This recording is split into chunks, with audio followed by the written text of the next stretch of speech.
Baik pemirsa, saya saat ini sudah berada di posko pengungsian warga, di mana tempat ini adalah tempat warga pengungsi mendoakan semampir berkumpul dan berdiskusi seperti itu ya Pak Armuji ya.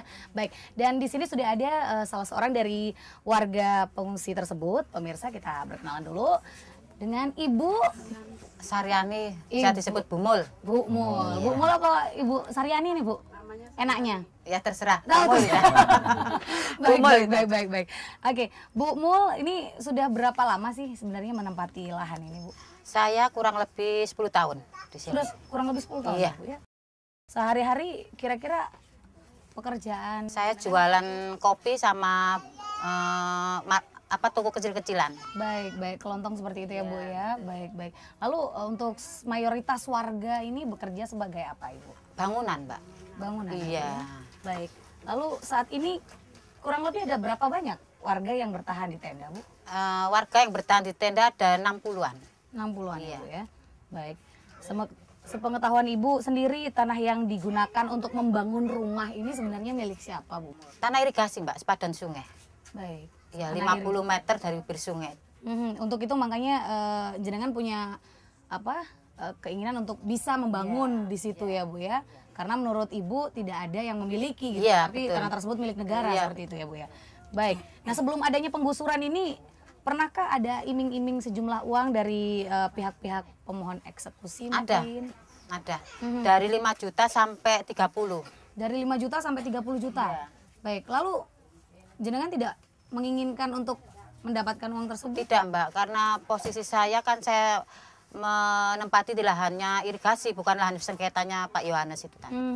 Berarti jadi Ibu Mul sendiri berpikir bahwa buat apa saya dikasih duit orang ini, bukan tanahmu gitu ya, Bu ya.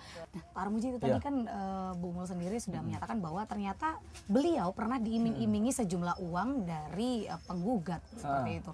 Bagaimana anggota dewan menyikapi hal tersebut, Pak? Ya, kita kronologinya itu tidak tahu. Sampai hearing terakhir waktu saya ngikuti pertama belum terungkap hal semacam itu. Tetapi tentunya karena kita mengundang pihak yang namanya Johannes sama yang pemohon milik di situ, itu tidak pernah hadir. Gimana kita bisa menanyai? Karena hal tersebut tentunya kalau mereka itu mau proaktif, mau diundang secara administrasi mereka memenuhi undangan kita akan mungkin bisa menjelaskan semua persoalan itu, karena mereka tidak proaktif.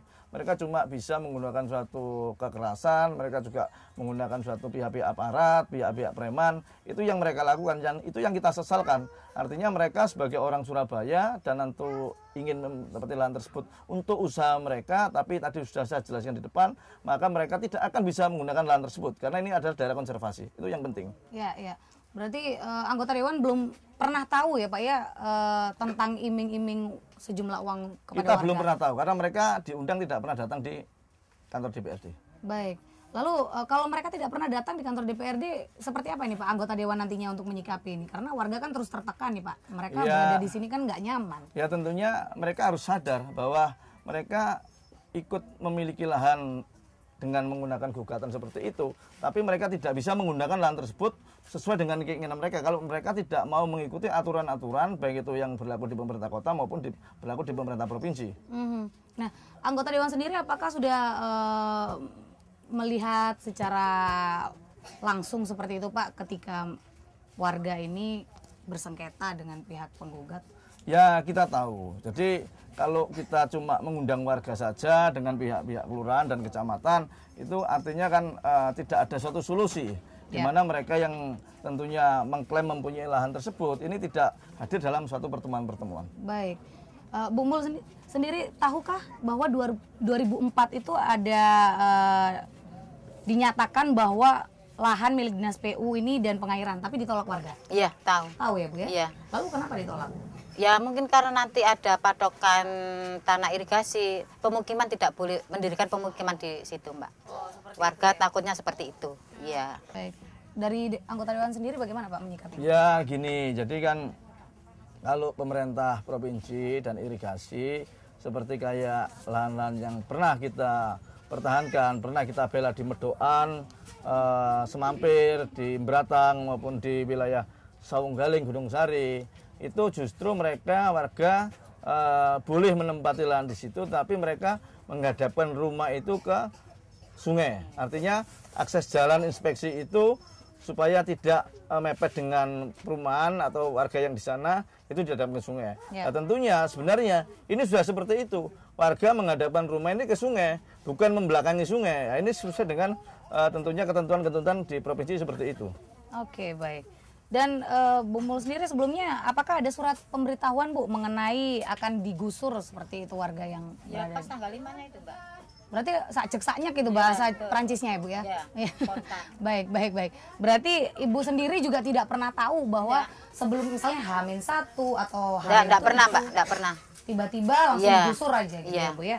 Ini 2 kali penggusuran ya Bu ya? Iya, betul. Bu Mul sendiri terkena yang penggusuran pertama atau kedua? Ya ke-1, kedua kena semua. Kena Mbak. Iya. Baik. Lalu bantuan apa saja Bu yang sudah diterima warga? Ya dari pihak Densos bantu Mamin makanan dan minuman cuma 5 hari selangnya. Terus dari fraksi juga sembako, mie, beras. Baik. Lalu ada bantuan lagi Bu dari Pemkot misalnya? Ya itu. Hanya- PDAM. Heeh. Ya tempat MCK. sampah, MCK. Hmm. Tapi untuk buang air kecil aja Mbak. Baik. Bisa untuk buang air. Ini MCK sempat ditarik ya Bu ya? Ya kemarin itu saya hearing langsung Dikembalikan lagi. Itu karena apa Pak? Kok ditarik MCK Pak? Ya, jadi begini loh, dinas sosial itu harus tahu, namanya mereka itu bencana yang dipaksakan oleh pihak-pihak yang mengatasnamakan mereka memenangkan lahan sengketa. Lah ini kan bencana, mereka tergusur ini bencana.